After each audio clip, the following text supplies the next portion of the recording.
Good day, listeners. Welcome to this edition of the Pure Sex Radio broadcast. We're glad to have you with us. My name is Jonathan, and we've got Stephen here. Yes. Who's seeing life well as possible today. So after an eye appointment, thank you. Yes, that's it. I'm glad he's here. Well, listeners, we're always grateful that you're here. I wanted to let you know that as we've come out of or as we're coming out of the first quarter of 2020, just to be honest with you, with a lot of the things that have been going on with the pandemic of the coronavirus and all this kind of stuff, I think sometimes panic and fear has a real impact on people in terms of how they spend their money, how they give. And so while we haven't felt the major impact of that, we have seen some, how shall we say, kind of pulling in a little bit by some of our partners. And so I would just ask, would you pray with us and pray for us as a ministry? And would you pray for those who have decided to come alongside and partner with us? Because we know it's a sacrifice. It's a sacrifice if everything is going well. Yes. But sometimes when things get tough, it's even more of a sacrifice. So please pray with us and for us as we kind of navigate uncertain times. And if you would like to come alongside and partner with us, just go to puresexradio.com and click on the donate link. So, Stephen, we had a listener that I thought just sent in a great question.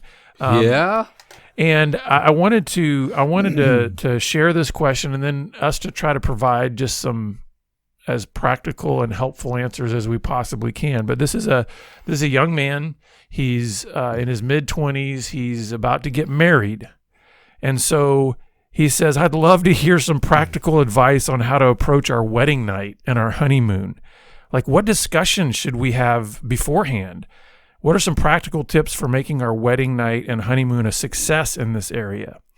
And so he said he's heard the possibility of those first several weeks going horribly for some people and would love to have some insight on how to make this a success. Wow, that's great. Let me just say first, I love the intentionality and wisdom of this young man. Yes. Saying, hey, I want to do this well. And so I think I would love to hear some of the things that you have on this as a man who has a lot of wisdom. Wait a minute, you're bringing me in cold. This is a great topic that I would like to have done some reading on. So wait a minute, I was thinking you were going to carry this part, and I was going to just nod a lot and say yes, Jonathan. Okay, yes. So you want me to initiate all of the points then, huh? You got any? So here's the thing. The only one I wrote down is I was ignorant. Yes. And then she will be ignorant. And so, I mean, isn't that part one? Yeah. You don't know what you're doing. You don't know what you're doing. So and that's okay. Yeah, and that's kind of the groundwork that I was going to try to lay in this area is that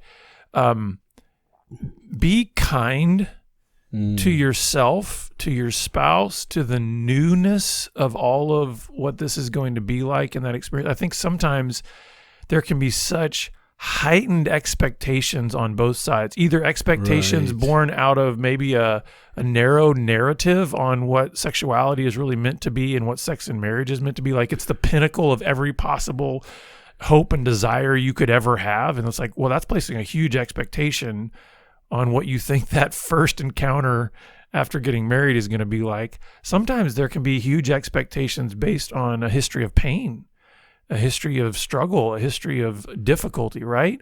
And so sometimes then it can be almost a fearful expectation around, that those first encounters after getting married. So I would say, the first thing I would say to this young couple is be very gracious and kind to one another and to yourself as you go into this new life together, a new covenant that you're making with one another. The thing that jumps out at me as you're talking is how exhausted you are after a wedding.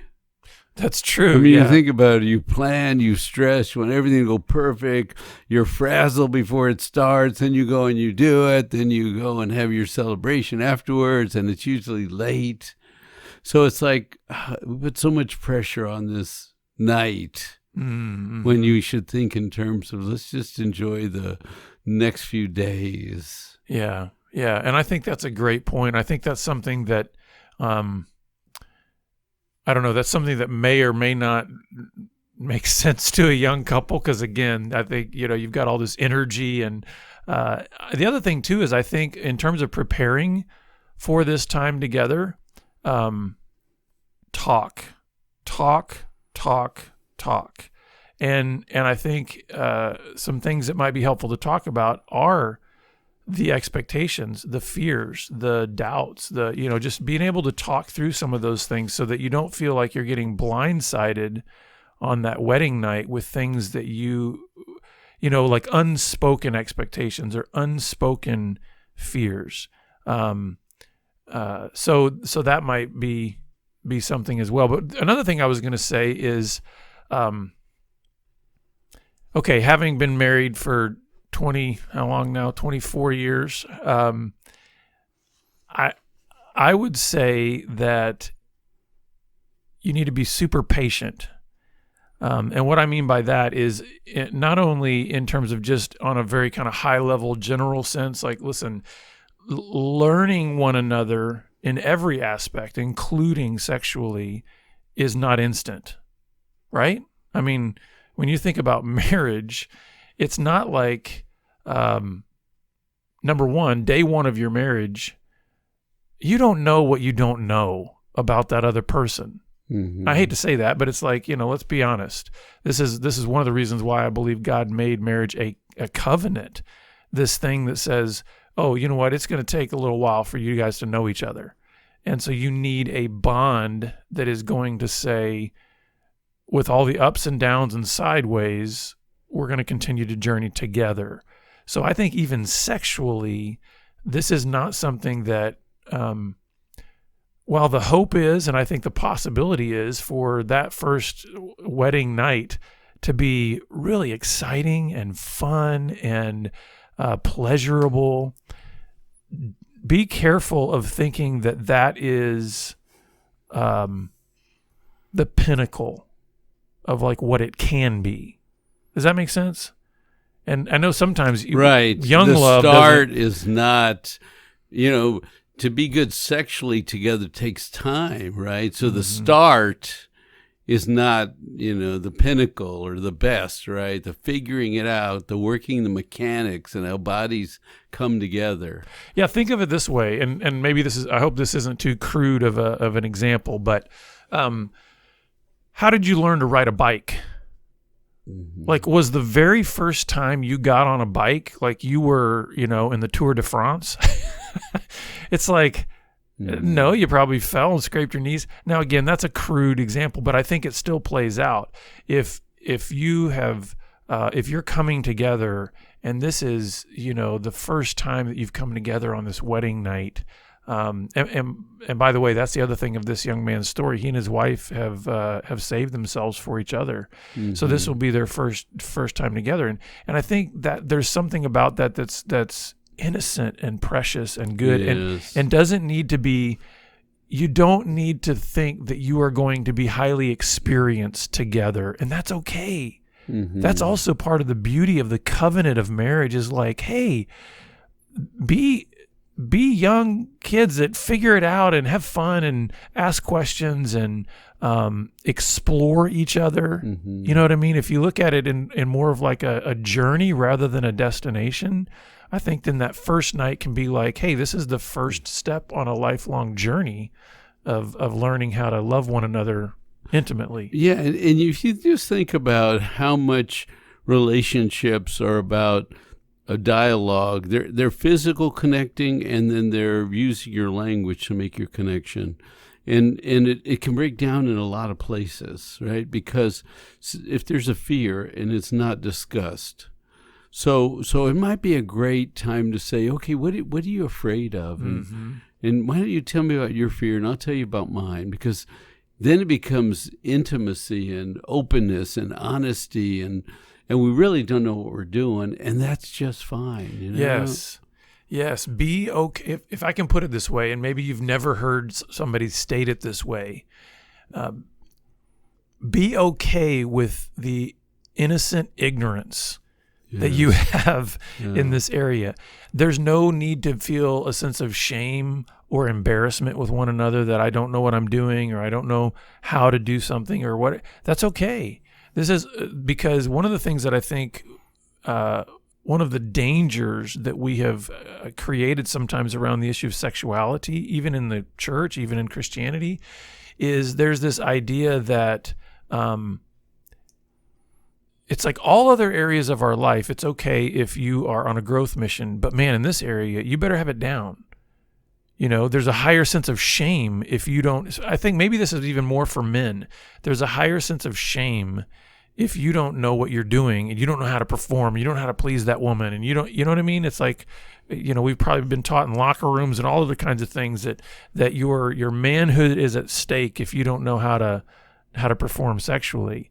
And I think it's important for this couple to be innocent in that. One other thing I would say too, that doesn't get said enough for young couples who are getting married when it comes to sexuality, because we have disconnected oftentimes our spirituality from our sexuality, is here's some very practical advice that I would give to this couple, is that as it pertains to your sexual intimacy, pray about it, pray together, pray before, pray after, and look at your sexual union. And this may also be the first time any of our listeners have ever heard this. Look at your sexual union in your marriage as an act of worship. And that is a foreign concept, I think, to a lot of people, because again, we've so separated the body almost as if something is wrong or dirty about our sexuality, not realizing that it was a beautiful gift that God gave to us, that is, when it is expressed in that union of a husband and wife, it's a beautiful thing before God. I believe it's an act of worship before God, because he's saying, that's the metaphor, that's the picture that I've given you physically of what I have told you is the type of intimacy that Christ has with his church. Does that make sense? Yeah, absolutely. So what would you say to that idea of prayer and worship? That's great. That's great. But, I have to say something different than you, otherwise I would be you. So I'm over here thinking, I'm listening to what you're saying, and I think you're spot on. But I'm thinking, a guy seems to know his body better than a woman knows her body, because his physical sexual parts are on the outside, right? And so he's more familiar with that. And a woman may not be as comfortable with her own body, as familiar. So it's almost like you have to learn her body and she has to learn her body, if that makes sense. Yeah. And so that's part of the mission that you want to go on, is to help her be able to relax and enjoy. She ends up being like the receptacle, the receiver, if you will, of this process. And so how do you help her? How does she learn to engage that process and be comfortable, restful, peaceful in that process? It's new. Yeah. And one resource that I would actually recommend to this wife to be, and really to any wives out there, is the resource Passion Pursuit by Dr. Julie Slattery and Linda Dillow, which helps wives understand through a study of Song of Solomon, like how to understand her body, her feelings, her desires in a better way. And by the way, husbands out there, ask lots of questions if your wife is going through this Passion Pursuit study, because I agree with you, Stephen. I think that the more a man can be patient in trying to help and trying to understand his wife sexually. Here's the thing that a lot of young guys don't understand. It takes a while, I think, to understand this in marriage when it comes to sexuality, is that usually when a guy is young, man, he can get sexually aroused very quickly, and it's like, it's so intense and so, in some cases, so fast, right? Because it's his pleasure is just so immediate. And a woman sexually, kind of has to warm up. So it's not as if she's going to respond the same way sexually as he will. But one of the things that I tell young guys a lot is that if you will be patient in learning your wife and learning her sexually, the benefits that come back for him are like tenfold. In other words, when a man learns how to please his wife, there is pleasure for him in that pleasing of her. Right. And sometimes we're so kind of self-focused in our sexual desires that we don't take the time to learn our wives enough to realize that, oh, actually, you know what? The greatest arousal I can have is when she's pleased. Does that make sense? Yes, So I would tell this young guy, be patient and learn your wife, and the pleasure that you can get in that is phenomenal. Not that that's the goal, right? But I think God has actually set it up in our bodies in such a way that when a man really makes it his intent to try to please his wife, he finds greater pleasure in that. Right. And it's that give. Yeah. And you'll receive. And she's doing the same thing on her end, right? And we're both giving to each other pleasure, and we're both receiving pleasure. Now, the last thing I would say maybe for this couple out there is remember that the sexual relationship is part of the relationship. It's an important part of the relationship, but it is still a part of the relationship. And I think sometimes because, again, when somebody's just anticipating their wedding and getting so excited about all that, you talk about all the energy that's spent on that day alone. I mean, there can be, again, these expectations that go so high that almost makes it seem like if everything doesn't just culminate perfectly in our sexual union, then it's like everything is lost.